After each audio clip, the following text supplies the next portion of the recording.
Hello, everybody.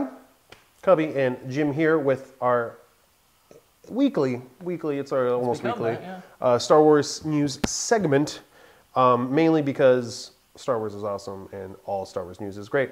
So first off, we're going to get to it. Star Wars Rebels, we've all kind of known about it.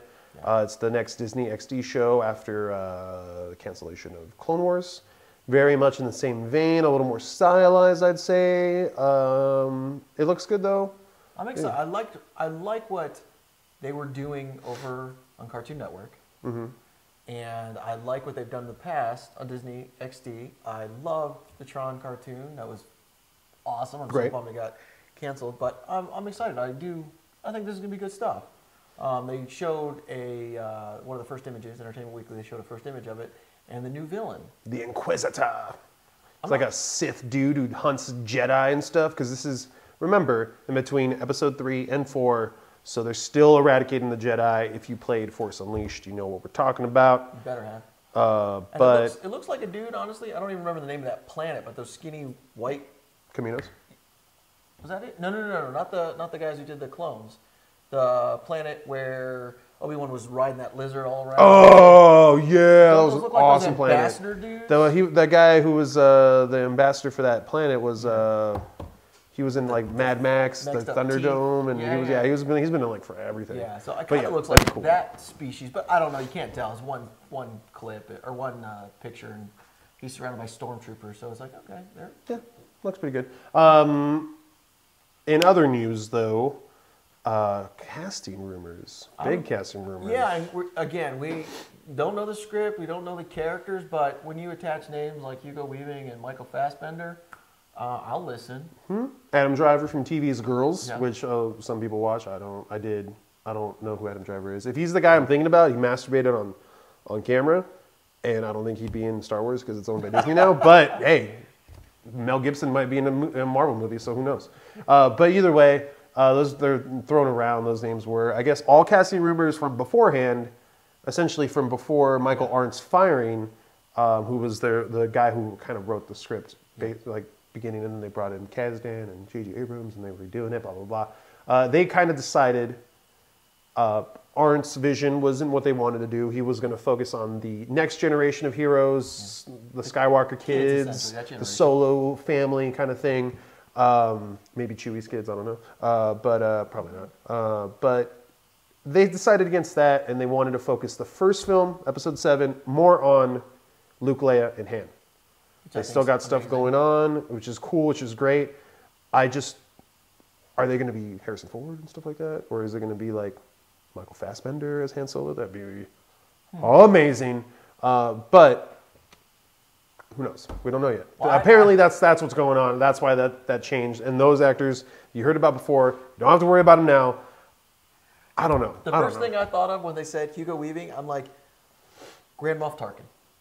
And I know Grand Moff Tarkin's dead, but there are Grand Moffs all over the place. So what if he played a Grand Moff? How awesome would that be? Yeah. Not Grand Moff Tarkin. He could be anyone. Yeah, he's dead, but I mean, he's got. He can be any admiral in the. I will blow up your planet Navy to prove a point. Yeah.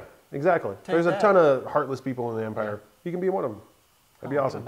And you know what? You know what's awesome? The Empire isn't around right now. Like, they're done. They're destroyed. And it's probably been a couple of years since they've been gone. Well, that's what goes to another point, which Cubby did a great video of earlier in the week when they announced that they're going to really take a look at the canon and they're going to basically the big picture. Trim the fat, and this is the canon. This is going to be it. So a lot of the extended universe is going to be gone. I didn't take it that way. I took it as that a lot of the expanded universe, whatever you want to call it, is going to get just folded into it. Some of it's going to go, some of it's going to stay.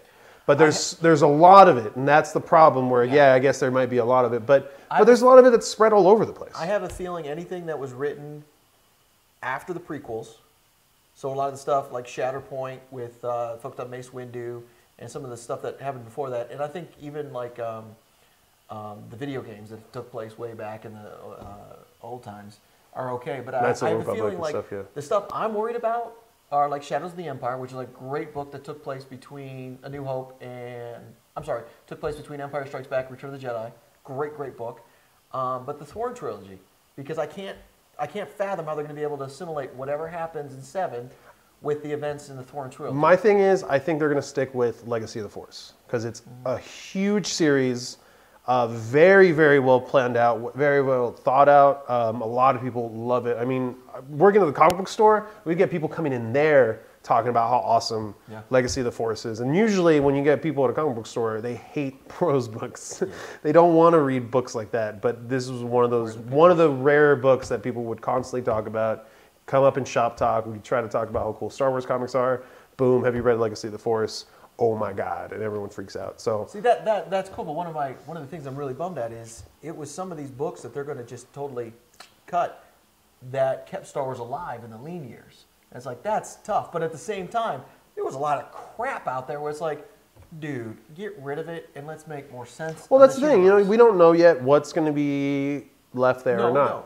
So, I mean, it's a huge universe. There's a lot that's gone on and a lot that could go into the next set of movies. Well, and it cracks me up because if you go way back, they were making books before Empire Strikes Back came out. So there's one in particular, Splinter of the Mind's Eye, which was hilarious because Luke and Leia are just flirting back and forth, and it's totally inappropriate once you know the outcome. Gross. But they didn't know where that story was going, so it was weird. So that's going to be null and void. Yeah. But whatever. So in that instance, I think it's good. So hey, Game of Thrones is popular. You never know. They might throw some incest in there. Oh, that's all I'm going to say. Yeah, so we Jedi baby with an arm growing out of its head. Incest is fine under Disney's banner. Sweet. Maybe. Sweet. So. Either way. Yeah, it's our comic book, or that's our Star Wars news, because we talked about a lot of comic books. That's our Star Wars news for this week. Let us know what you guys think. Are you excited for this shiz or nizzle?